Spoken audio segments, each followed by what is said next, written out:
हरियापुर नाम के एक छोटे से गांव में रामू काका अपनी छोटी सी बेटी गुड़िया के साथ रहते थे। गांव में उनका कोई अपना नहीं था। गुड़िया की मां का देहांत कई साल पहले हो चुका था और तब से रामू काका ही माँ बाप दोनों बनकर उसे पाल रहे थे। रामू काका का एक छोटा सा मटन करी का ठेला था। अगली सुबह रामू काका अपना छोटा सा ठेला लेकर हमेशा की तरह चौराहे पर पहुंच गए। ठंडी हवा चल रही थी और आसमान में हल्की धूप फैली थी। रामू काका मन ही मन सोच रहे थे, हे भगवान, अगर आज 2-3 प्लेट मटन करी बिक जाए तो घर का खर्चा चल जाएगा। गुड़िया की किताबें भी लेनी है। तभी एक दुबला पतला फटे कपड़ों में लिपटा छोटा बच्चा उनके ठेले के पास आया। काका, मुझे बहुत ज्यादा भूख लगी है, क्या आप मुझे मटन करी खिला सकते हो? पैसे अभी नहीं हैं। रामू काका ने उसकी हालत देखी, दिल भर आया। उन्हें अपनी ही गुड़िया याद आ गई। अरे बेटा, क्यों नहीं, खाना भूखों का हक है। ये ले, गर्मा गर्म एक प्लेट। वो पूरी प्लेट चुपचाप खा गया और बोला, धन्यवाद काका, भगवान आपको बहुत खुश रखे। कुछ देर बाद दूसरे गांव से एक आदमी आया, लखन। उसके कपड़ों और चाल ढाल से लगता था कि वो थोड़ा संपन्न है। अरे काका, इस उम्र में भी ठेला लगाए हुए हो? क्या बताऊं बेटा, घर में बैठे बैठे मन नहीं लगता, ऊपर से कमाने वाला भी और कोई नहीं। एक ही बेटी है मेरी गुड़िया, बस रोज 2-3 प्लेट बिक जाती हैं तो गुजारा हो जाता है, और मुझे चाहिए भी क्या। सही बात है काका, चलिए मेरे लिए भी एक प्लेट लगा दीजिए। रामू काका ने तुरंत एक प्लेट गर्मा गर्म करी परोसी। लखन ने पहला ही कौर खाया तो उसकी आंखें चमक उठीं। अरे वाह काका, ऐसा मटन तो मैंने आज तक नहीं खाया, ये तो कमाल का स्वाद है। अरे बेटा, ये सब गांव की मिट्टी का स्वाद है। काका, आप मेरे साथ मेरे गांव चलिए, मैं आपको आधे पर रख लूंगा। जितनी कमाई होगी आधी आपकी आधी मेरी, खूब चलेगा आपका स्वाद वहां। नहीं बेटा, मेरा मन बस इसी गांव में लगता है, मैं कहीं और नहीं जाना चाहता। काका, आपका मन लगता है ये बात सही है, लेकिन आपकी बेटी भी तो है, उसकी शादी, उसका भविष्य, क्या ये 2-3 प्लेट बेचकर उसकी जिंदगी बन पाएगी? रामू काका चुप पड़ गए। लखन की बात दिल में उतरती चली गई। बात तो तू ठीक कह रहा है बेटा। ठीक है, मैं कल से तुम्हारे गांव आ जाऊंगा। लखन चला गया। रामू काका जब घर पहुंचे तो देखा कि गुड़िया चूल्हे के पास बैठी आग जला रही थी। अरे बेटा, बाहर तो बहुत ठंड है, अच्छा किया तूने आग जला ली। हाँ पिताजी, मैं आपका इंतजार कर रही थी, आप देर क्यों कर दिए? बेटा, हमें कल से दूसरे गांव जाना है। पर क्यों पिताजी, हम अपने गांव में ही ठीक थे, क्या हम इस गांव में नहीं रह सकते? नहीं मेरी गुड़िया, बात रहने की नहीं है, बात तेरे भविष्य की है। भविष्य?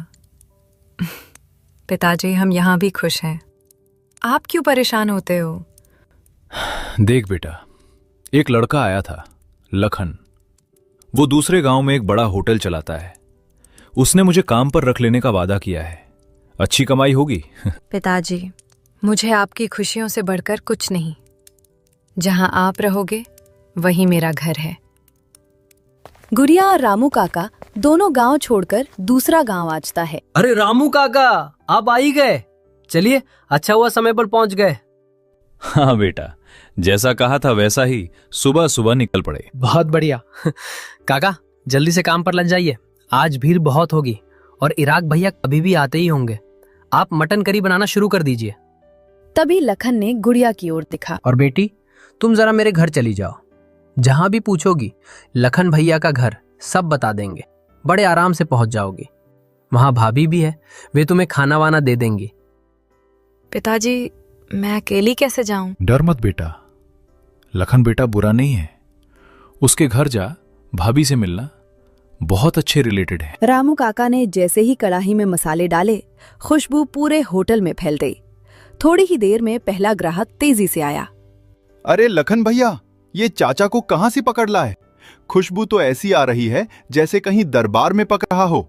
चलो जल्दी से एक प्लेट मटन लगा दो। रामू काका ने फुर्ती से प्लेट तैयार की, करी गर्मा गर्म चावल पर डाली और ग्राहक को बढ़ा दी। अरे वाह काका, ऐसा मटन तो मैंने जिंदगी में कभी नहीं खाया। मुंह में जाते ही पिघल रहा है। ये तो कमाल है। मैंने कहा था ना, काका का हाथ नहीं, जादू है जादू। काका, अब से मैं रोज यहीं खाऊंगा। लखन भैया, आधी दुकान इनको ही दे दो। ग्राहक हाथ जोड़कर बोला। काका, अब से मैं रोज यहीं खाऊंगा लखन भैया, आधी दुकान इनको ही दे दो। धीरे धीरे और लोग भी खुशबू के पीछे पीछे आने लगे। अरे भाई, क्या महक आ रही है, एक प्लेट मेरे लिए भी लगाओ। शाम होते होते कड़ाही लगभग खाली हो चुकी थी। आज का दिन उनके लिए उम्मीद और नई शुरुआत बनकर आया था। दोनों घर चले गए। बेटा लखन, आज की कमाई तो बहुत ही बढ़िया हो गई। ला, मेरे आधे पैसे निकाल दे। वही बात जो तूने कही थी, आधा आधा। ये सुनकर लखन का चेहरा एक पल के लिए उतर गया। मन में सोचने लगा, अरे काका का मटन तो सच में जादू है। अगर आज ही मैंने इन्हें आधे पैसे देने में टालमटोल की तो कहीं ये नाराज होकर वापस अपने गांव ना चले जाएं। काका, मैं तो बस निकाल ही रहा था। आपकी मेहनत है, आपका हक भी है। वो पैसे गिनने लगा, पर उसके हाथ में हल्की कंपकपी थी। भगवान तेरा भला करे बेटा। आज पहली बार ऐसा लग रहा है कि मेरी गुड़िया की जिंदगी संभल जाएगी। काका, कल हमें और भी जल्दी उठना होगा। सुबह सुबह ही मटन बनाना है। आज की तरह अगर भीड़ लगी तो पूरा गांव हमारे होटल की तरफ भागेगा। अगले दिन सुबह सुबह ठंड पहले से भी ज्यादा तेज थी।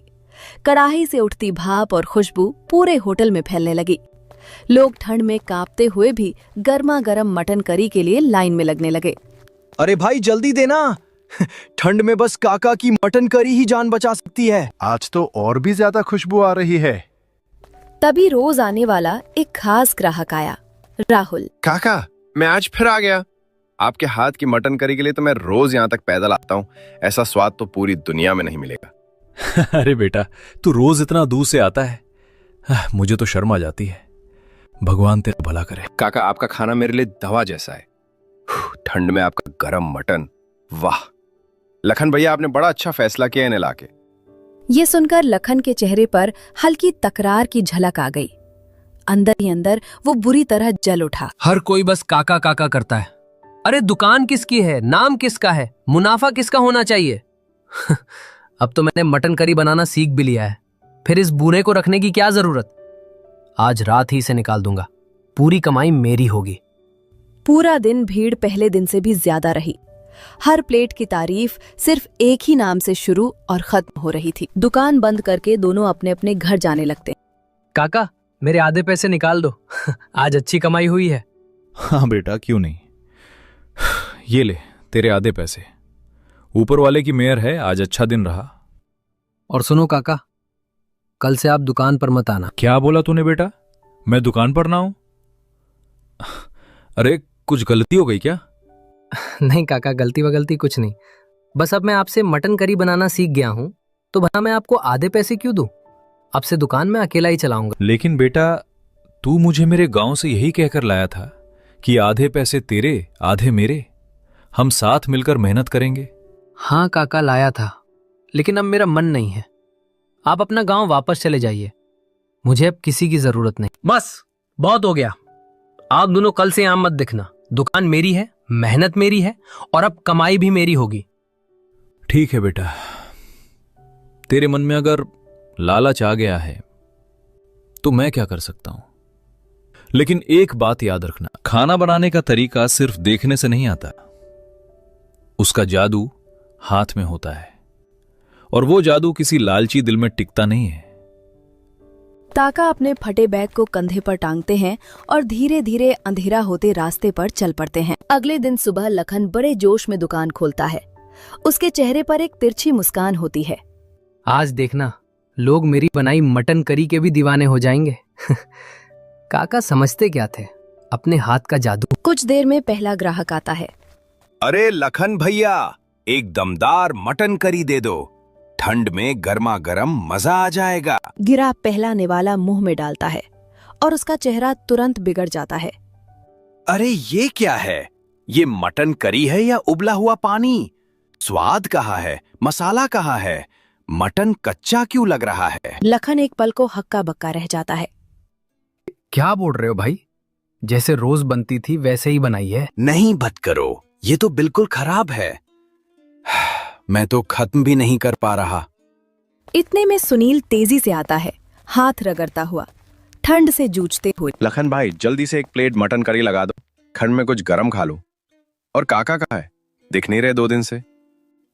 लखन बिना जवाब दिए प्लेट रख देता है। सुनील कौर लेता है और तुरंत थूकने जैसा मुंह बनाता है। अरे ये किसने बनाई है? ये तो बिल्कुल खराब है। मैंने तो काका के हाथ की करी खाई है, उसमें तो जान होती थी। लेकिन ये तो कुछ भी नहीं है। लखन की भौहें सिकुड़ जाती हैं। यार प्लीज ऐसे मत बोलो, बन तो वैसे ही रही है जैसे काका बनाते थे। अरे हाँ हाँ, बिल्कुल बेकार है। मटन जैसे कच्चा पड़ा हो, मसाला जैसे कहीं खो गया हो। अरे लखन भाई, ये आपके बस की बात ही नहीं है। सच कहें तो बेटा, काका के हाथ में सच में कोई जादू था और तूने उन्हें निकाल दिया लालच में। एक एक करके सारे ग्राहक प्लेटें छोड़कर चल देते हैं। दुकान के सामने सन्नाटा छा जाता है। राहुल को कई दिनों से काका की याद सताने लगती है। काका की बनाई मटन करी का स्वाद ही नहीं, उनकी हंसी, उनकी बातें सब उसके दिल में बस गए थे। एक दिन वो ठंड में कांपते कांपते काका के गांव पहुंच जाता है। अरे काका, अब यहाँ क्या कर रहे हो? आपने दुकान क्यों छोड़ दी? अब तो आप हमारे गांव में दिखते भी नहीं। सब लोग आपको बहुत याद कर रहे हैं। क्या बताऊं बेटा राहुल, दिल टूट गया बस। लखन मुझे मेरे गांव से ये बोलकर लाया था कि आधी कमाई उसकी और आधी मेरी। सोचा था चलो मेहनत कर लूंगा, गुजारा हो जाएगा। पर जैसे ही कमाई बढ़ी, उसका मन बदल गया। काका, उसने बहुत गलत किया आपके साथ। लालची इंसान था वो, आपको इस्तेमाल किया और फिर निकाल दिया। लेकिन काका, एक बात जान लो, किसी के देखने से रेसिपी नहीं सीखी जा सकती। आपके हाथ में जो जादू है। बेटा अब कहां से शुरू करूं? न ठेला है, न बर्तन, न ही पैसे बचे हैं। थोड़े बहुत जो जमा थे, सोच रहा हूं बेटी की शादी कर दूं। मेरी उम्र भी ढल रही है बेटा, किस किस चीज के लिए भागूं? काका, आपने मुझे हमेशा बेटे की तरह प्यार दिया है। अब आपकी बारी है कि मुझे आपको संभालने दो। नहीं बेटा, मैं तेरे पैसों पर बोझ नहीं बनना चाहता। तू खुद मेहनत करता है, तेरे भी तो सपने होंगे। काका, आप बोझ नहीं, गौरव हो मेरे लिए। और रही सपनों की बात, मेरा एक ही सपना है, आपकी दुकान फिर से चले, आपकी मटन करी से गांव में खुशबू फैल जाए और आपकी बेटी की शादी धूमधाम से हो जाए। तू सच कह रहा है बेटा? क्या तू मेरे साथ ठेला चलाएगा? हाँ काका, आप बनाना, मैं बेचना। आपका सम्मान हमेशा सबसे ऊपर रहेगा और कसम से मैं आपको कभी अलग नहीं करूंगा। हम दोनों एक टीम रहेंगे। राहुल के साथ काका का ठेला दोबारा लग चुका था। सुबह सुबह गांव की गलियों में मसालों और देसी घी की खुशबू फैलने लगी थी। कुछ ही दिनों में ठेले पर भीड़ उमड़ने लगी। पहला ग्राहक गरम गरम भाप उठती कढ़ाई देखता ही बोल उठता, अरे काका, आप वापस आ गए। हम तो समझ बैठे थे कि अब कभी आपका मटन खाने को नहीं मिलेगा। कहाँ जाऊंगा मेरे भाइयों, बस जिंदगी ने थोड़ी परीक्षाएं ली थीं। अब आया हूं तो रोज ताजी गरम गरम मटन करी खिलाऊंगा। आप जैसे लोगों की दुआएं जो साथ हैं। ग्राहक पहला निवाला खाते ही तालियां बजा देता है। अरे वाह काका, ये तो वही पुराना जादुई स्वाद। कदम जबरदस्त। आपके हाथ का मटन तो दिल में उतर जाता है। कई महीनों से दुकान बहुत अच्छा चल रहा था। राहुल भी काका की तरह प्यार और सफाई से मटन करी बनाना सीख चुका था। काका बिस्तर पर लेटे थे। राहुल घबराकर उनके पास बैठ गया। काका, क्या हुआ? आप ऐसे क्यों लेटे हो? डॉक्टर को बुलाऊं? नहीं बेटा, मुझे लगता है मेरी उम्र का वक्त पूरा हो रहा है। बस कुछ बात मैं तुझसे कहना चाहता हूं। काका, ऐसी बात मत कहिए, आप ठीक हो जाओगे। बताइए क्या कहना है? आपकी हर बात मेरे लिए हुक्म है। राहुल, तेरे ऊपर एक जिम्मेदारी छोड़कर जा रहा हूं। मेरी गुड़िया, मेरी बेटी, इस दुनिया में उसका कोई नहीं बचा मेरे बाद। पिताजी, आप हमें छोड़कर मत जाइए, हम अकेले कैसे रहेंगे? बेटी, हर इंसान को एक दिन जाना होता है। मेरी चिंता सिर्फ तेरी जिंदगी की है। राहुल जैसा लड़का मैंने बहुत कम देखा है, सीधा, मेहनती और दिल का साफ। राहुल बेटा, अगर तुझे मंजूर हो तो तू मेरी बेटी का साथ निभाना। मुझे सुकून मिलेगा कि वो अच्छे हाथों में है। काका, ये तो मेरे लिए सम्मान की बात होगी। मैं वादा करता हूं, मैं गुड़िया का हमेशा ख्याल रखूंगा, उसे कभी अकेला महसूस नहीं होने दूंगा। मैं उसकी जिंदगी भर इज्जत और खुशी दूंगा। कुछ देर बाद काका आंखें बंद करते हैं, शांत भाव से बिना किसी दर्द के अपनों के बीच अंतिम सांस लेते हैं। कुछ समय बाद राहुल और गुड़िया की सादगी भरी शादी होती है। शादी